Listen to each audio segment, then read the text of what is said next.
What's going on, everybody? Anthony Servino here from the Face Off Sports Network with my top starts and sits at the tight end position for NFL Week 5.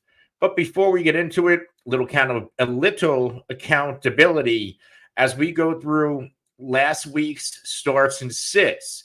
Now, last week it wasn't very good from a start perspective. Normally in PPR leagues, I like to use 10 PPR points as my barometer. 10 or more, I consider a hit. Fewer than 10, I consider it a miss. So, of my starts last week, Mike Gesicki went way under. Cole Kmet went way under. And Dalton Kincaid, and this is where, it gets a little bit dicey. Dalton Kincaid finished with 9.7 PPR points, and I will still consider that a miss. All things considered, why do I say all things considered? Only 10 tight ends finished with more than 10 PPR points. Guys like Blake Whiteheart, AJ Barner, Jake Ferguson, K. Dotton, Dallas Goedert, Taysom Hill, Kittle, Kelsey, Freiermuth, Kraft.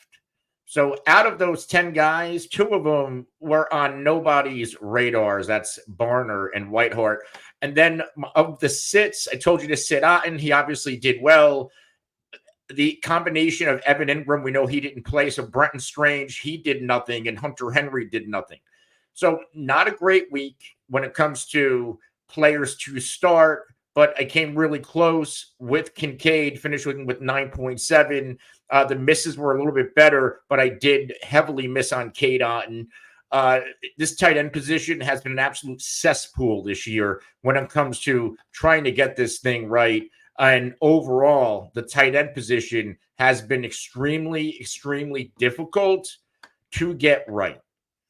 Now, let's try to get back on track this week after we went through the walk of shame of accountability. We're going to start with Tyler Conklin. Tyler Conklin in a revenge game matchup with the Minnesota Vikings. Now, 4 games played, we know Conklin had that one pop game against New England in week 3. Last week, which is promising, he only finishes with 5.7 PPR points, but season high 8 targets. So we have back-to-back games to chew on with at least 8 targets for Tyler Conklin. In fact, last week, Conklin ran 43 routes on 64 offensive snaps. That was a season high when it comes to routes run and a season high in targets. He only hauled in for 4 for 17, but that was a tough matchup against Denver. Now you get the Minnesota Vikings in your old home. Now, the Vikings secondary, their defense overall has been pretty good. But Aaron Rodgers, if he can stay upright, and we know Brian Flores is going to send the pressure, I do think he's going to look Tyler Conklin's way and the short and intermediate routes in the middle of the field. So I do think we see another high-volume game from Tyler Conklin. He has 14.4% of the New York Jets team air yards, which is 86th percentile using the rotowire.com tools. 13.5% of team targets, not bad, which is 76th percentile at his position, and averages 5.7 yards per catch, which is 70th percentile. This is also a nice matchup, like I said, against the Minnesota Vikings, who have given up a little bit of production this year. 13.5 PPR points a game to the position, a collective through 4 games, 22 receptions for 200 yards and 2 touchdowns. Now, week 1, they limited Giants tight ends and, guys like Theo Johnson, Daniel Bellinger, we're not worried about that. But you got George Kittle, he popped off. Tucker Kraft last week, he popped off.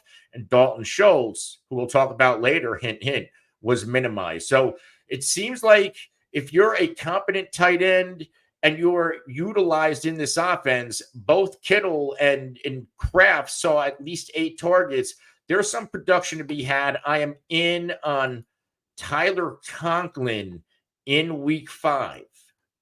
Let's go to the Mike Gesicki well again. Sometimes works, sometimes doesn't work.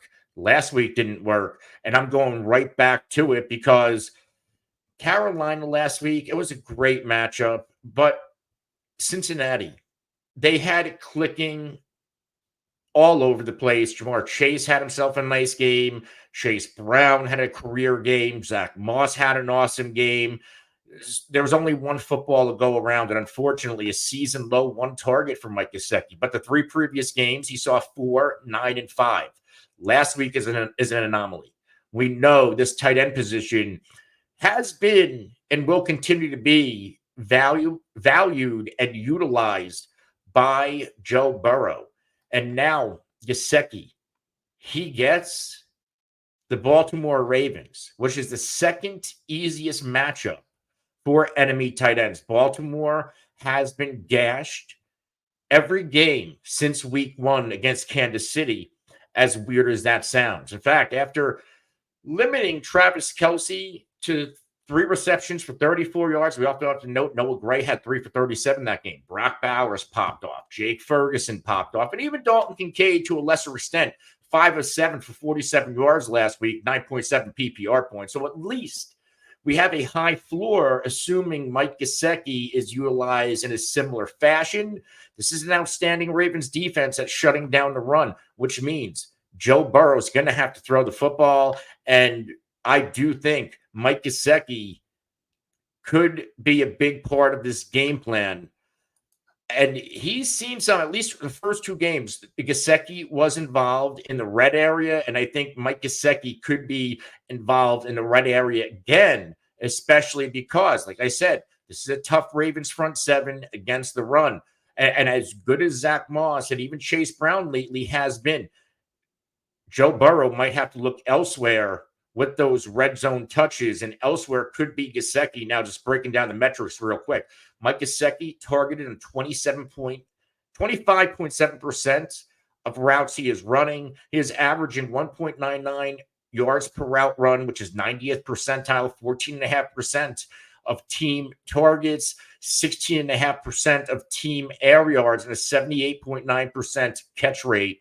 Mike Gesicki, the statistics are all there. The metrics are all there. Now he has to bounce back in the opportunity department. And I do think if that happens, he bounces back when it comes to fantasy production.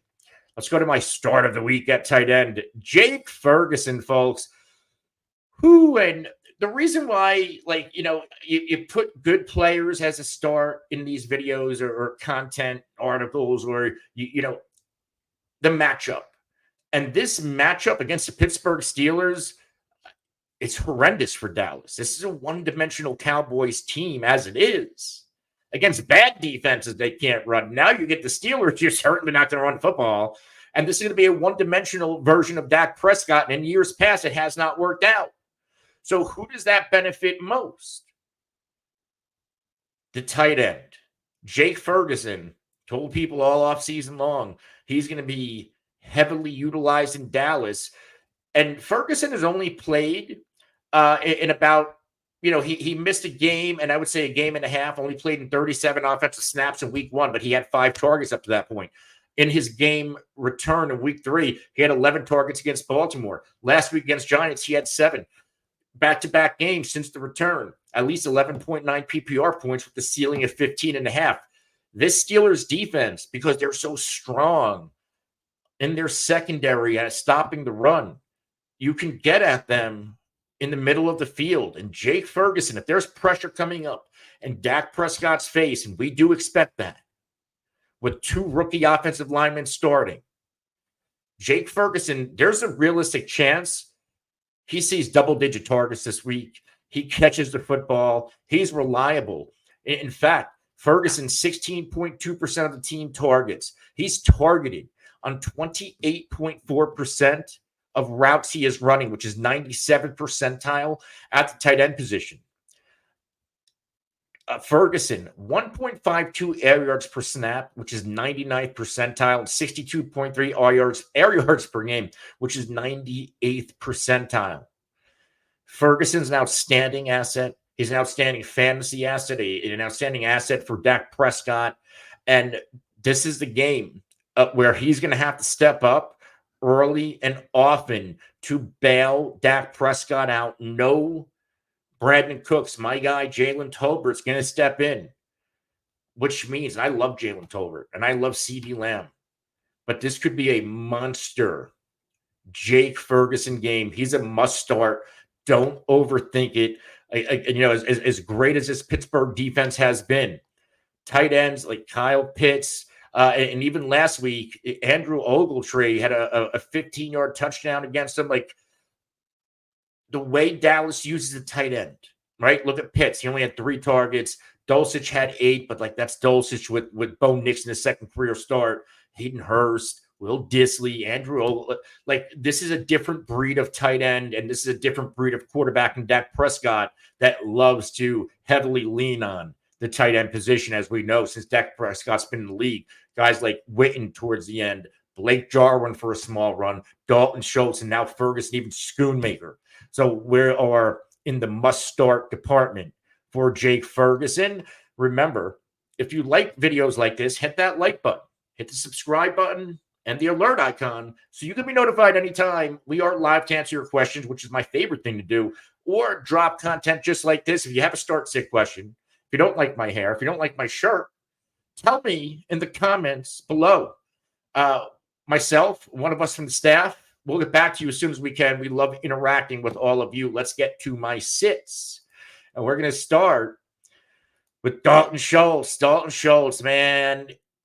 If there was any game for Dalton Schultz to get going, it was last week with Tank Dell sidelined. One extra mouth you don't have to feed for CJ Stroud. And you would think in theory the matchup was there. It's just not happening. With Stephon Diggs there, and Diggs doesn't have a great ADOT, so he's really eating up those short intermediate routes that would normally go to Schultz. And of course, we have Nico. He's a monster. So very limited opportunity. Now, Schultz, to be fair, back-to-back games of 5 targets, not doing much in the conversion factor.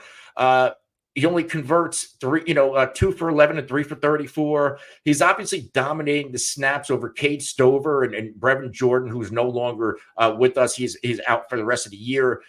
But if the targets are not there and the production isn't there, it is very hard to trust Dalton Schultz. Eventually, in theory, yes, he's going to have a game or two. It's really hard to guess when that's going to happen. And now the rumors are Tank Dell's expected to return. We get the Buffalo Bills, their upcoming matchup, which is middle of the pack, right? You might be able to throw to the tight end position against the Buffalo Bills. The Bills have done okay. Trey McBride had a solid game in week 1.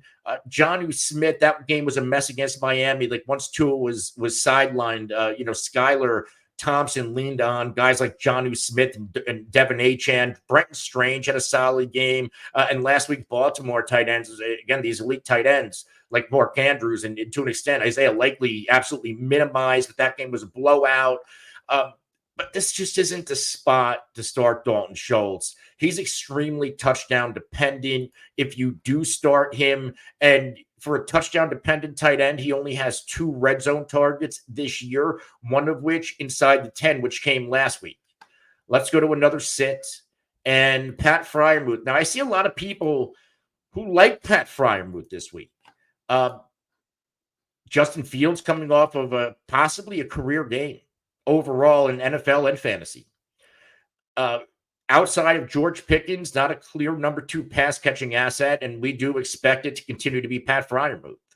And we know that the Arthur Smith offense loves to heavily feature the tight end. But Najee Harris is actually picking it up when it comes to a receiver out of the backfield. He is seeing a little bit of volume in the past 2 games with Jalen Warren now sidelined. But Freiermuth, he's had at least 4 targets in every game this year, back-to-back now with 5 and 7. Last week compiles a terrific game, 5 for 57 on those 7 targets, and a touchdown. Ran a career-high 35 routes. This is another situation. We are seeing both Freiermuth and Washington coexist, but Washington we know is more of a run-blocking asset, more so than a pass-catching asset. Michael Pruitt gets in the game here and there. But really, when it comes to the every down pass catching tight end, it is Pat Freiermuth, and I believe that continues to be that way. Now, when it comes to some of these metrics, it's not blowing it up, but he's getting 19.4% of his team targets, which is actually really high. It's 94th percentile, 14.8% of his team's air yards, which is 87th percentile, and 85% catch rate. He's a very good quality tight end.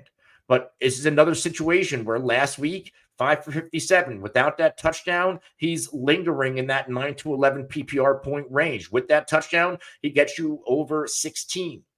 So he's extremely touchdown dependent. And that was a good matchup. In fact, through the first 4 games of the year, they were all outstanding matchups when it comes to fantasy points allowed to the tight end. Now this is going to be his toughest test. Dallas is very stingy. This defense is not good. It is leaky everywhere. They've been very good at containing the tight ends. In fact, the best game any tight end has had was week 1. David Njoku, 4 for 44 on 5 targets. They limited guys like Taysom Hill. Is he really a tight end? Charlie Kohler, Likely, Andrews, Theo Johnson. This is going to be a big test for Pat Freiermuth, but this is a test I am not willing to take, and he is in my sit side. And we're going to close with Mark Andrews, folks. Like, this is hard to do because Mark Andrews has been a staple in fantasy football. He's been a staple in the Baltimore Ravens. He's been a staple as a top-end fantasy asset, but it's just not working out this year. He has now gone back-to-back games with 1 target and 0 receptions. He has now been targeted 2 or fewer times in 3 out of 4 games. His best game of the year, 5 targets, 4 receptions, 51 yards. This was a guy going as a top 5 tight end or better. Snaps. Isaiah Likely has ran 151 snaps on the year to Andrews 139. Mark Andrews was out-snapped again by Isaiah Likely last week. That is now 2 games in a row. I don't know what's going on. I don't know why. But until we see a change, I can't tell anybody to start Mark Andrews. And the matchup isn't exactly gold. At Cincinnati, they are the 8th toughest opponent when it comes to, fantasy points conceded at the tight end position. And if we look, Mark Andrews has had a solid career in these matchups. Like, historically, he's been okay. His numbers against Cincinnati, they've been good. 12 games played, 57 receptions, 674 yards, 7 touchdowns. We got to sit him. It's a risk to start him. And if he pops on your bench, you're going to get mad at me for it? I wouldn't get, like, what are we doing? How many more zeros can we take in our fantasy lineups? And until we see usage, it's not even like he's getting the usage. You're going to say, okay, Anthony, he's getting 7 targets a week. He's just not coming through. The usage isn't there. And if the usage isn't there, we really don't have a reason to put him in our fantasy lineups. I'm Anthony Servino. This is the Face Off Sports Network. We'll see you next time.